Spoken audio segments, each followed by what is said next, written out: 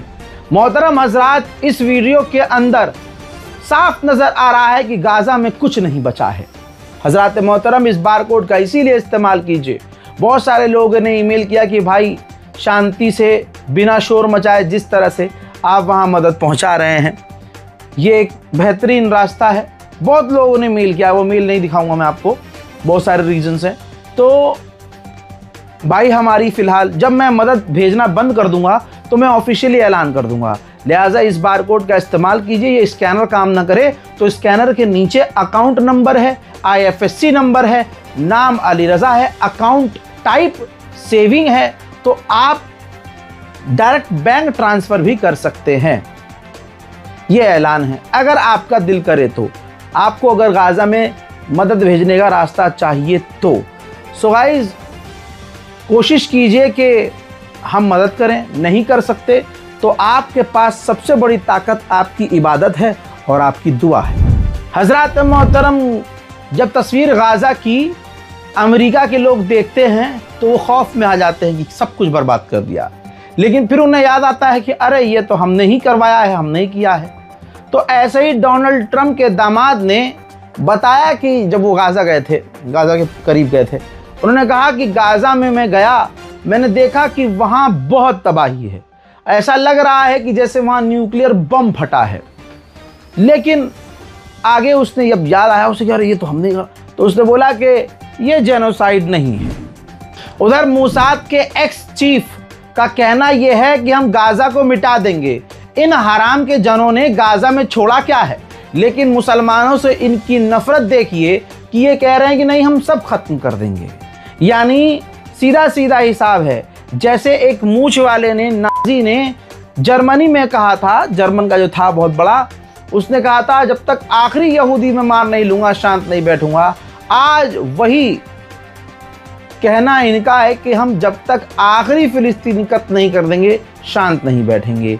ये है Israel. Is a future for Gaza. No future. Like Trump has this vision of golf courses and You want a hotels. creative idea? I do. Okay, we have agreement. Suddenly they send some missiles. Our people send missiles from inside. And then we said, oh, there is a missile from Gaza. So now we can answer them. Everything is possible. We are going to erase Gaza. We have to take the people there and send them to live. आप सोचिए, आधिकारिक report ये कह रही है कि Gaza में हर 10 घर में से 9 घर बर्बाद हो चुका है, उस पर बम गिरे हैं डायरेक्ट। अमेरिका के स्टेट डिपार्टमेंट में कहा है कि सीज फायर खतरे में है, क्योंकि हमास उन गद्दारों को ढूंढ जिन्हें रेबल्स कह रहा है अमेरिका, उन्हें ढूंढ कर मार रहा है। मैं आपको बताऊं ये क्या बात है। ये वो बात है जिसमें वो जो फिलिस्तीनी गाज़ा के गद्दार इजराइल और अमेरिका का हथियार लेकर उनके लिए काम कर रहे थे और हमास के लोगों को मार रहे थे, तो अब पिछले कई दिनों से हमास ऐसे गद्दारों को ढूंढकर पब्लिक में रखकर सीधा सर में गोली मार रहा है। तो अमेरिकी स्टेट डिपार्टमेंट ने चिंता व्यक्त किया कि अगर हमास ऐसा ही करता रहा तो सीज फायर खतरे में पड़ जाएगा, क्योंकि जिन्हें अब वो मार रहा है वो गद्दार हैं, और गद्दार हैं इसलिए वो इजराइल के अच्छे हैं। तो इजराइल के वो जो पपेट हैं उनको बचाने के लिए इजराइल तो हमला करेगा ही। तो दोस्तों हालात जो हैं बहुत ज़्यादा बिगड़ चुके हैं। इजराइल के लोग नेतन्याहू को पसंद नहीं करते हैं। वो वहाँ जो प्रदर्शन हुए हैं उसके खिलाफ पिछले 1.5 साल 2 साल से वो आपने देखे हैं, लेकिन ज़िद्दी नेतन्याहू ने कहा कि अगला इलेक्शन में ज़रूर लड़ूंगा। भाई वहाँ EVM वाला सिस्टम नहीं है ना, वरना उसे कहना ही नहीं पड़ता, भाइयों बहनों आज इजराइल का डंका पूरी दुनिया में बज रहा है। बज रहा है कि नहीं बज रहा है, फ्रांस में बज रहा है कि नहीं बज रहा है, लंदन। ये नेतन्याहू नहीं बोल सकता। नेतन्याहू ने कहा भाई हम तो चुनाव लड़ेंगे, और भाई वहाँ EVM सिस्टम नहीं है, वरना इतनी टेंशन ही नहीं होती अगले इंसान को। अब वो चुनाव लड़ेगा भी, अब वो जैसे जीतेगा वो वक्त बताएगा, क्योंकि अभी भी इजराइल का जो प्रधानमंत्री है ये पूरी पावर में नहीं है। थोड़ा उस पार्टी का समर्थन, थोड़ा इस पार्टी का समर्थन, थोड़ा इन एमएलए को खरीद, वही जैसे भारत में होता है, ऐसे नेतन्याहू की सरकार बनी हुई है। अब भैया जाहिर सी बात है, नेतन्याहू की सरकार तोड़ मोड़ के बनी हुई है, तो जो पावर दी हुई है एक नेता ने, वो है बेंजीवीर। अब बेंजीवीर ने कहा है कि मैंने नेतन्याहू से कह दिया है कि अगर आपने हमास को डिसआर्म नहीं किया और हमारी इजराइल की जेल में जो फिलिस्तीनी हैं सबको फांसी की सज़ा नहीं सुनाई, तो मैंने जो आपकी सरकार को समर्थन दिया है वो वापस ले लूँगा और आपकी सरकार गिर जाएगी। उधर वेस्ट बैंक का हाल सेम है, जो मैं आपको रोज़ बताता हूँ। इजराइल के सेटलर्स, आतंकवादी यहूदी फिलिस्तीनी इलाकों पर, घरों पर, खेतों पर, गाड़ियों पर हमला कर रहे हैं।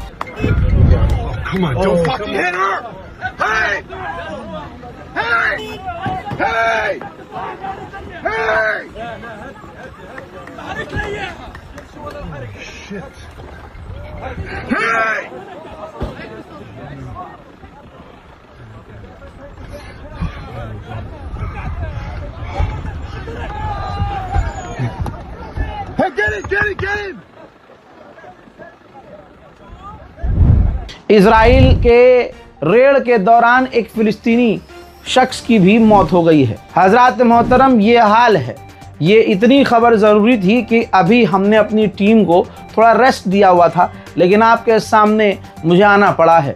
लिहाजा दुआओं में याद रखिएगा, इंतज़ार मेरे अगले अपडेट का करिएगा, चैनल को सब्सक्राइब कीजिएगा और अपनी दुआओं में गाज़ा और फ़िलिस्तीन और हिंदुस्तान के मुसलमानों को याद रखिएगा। जय हिंद।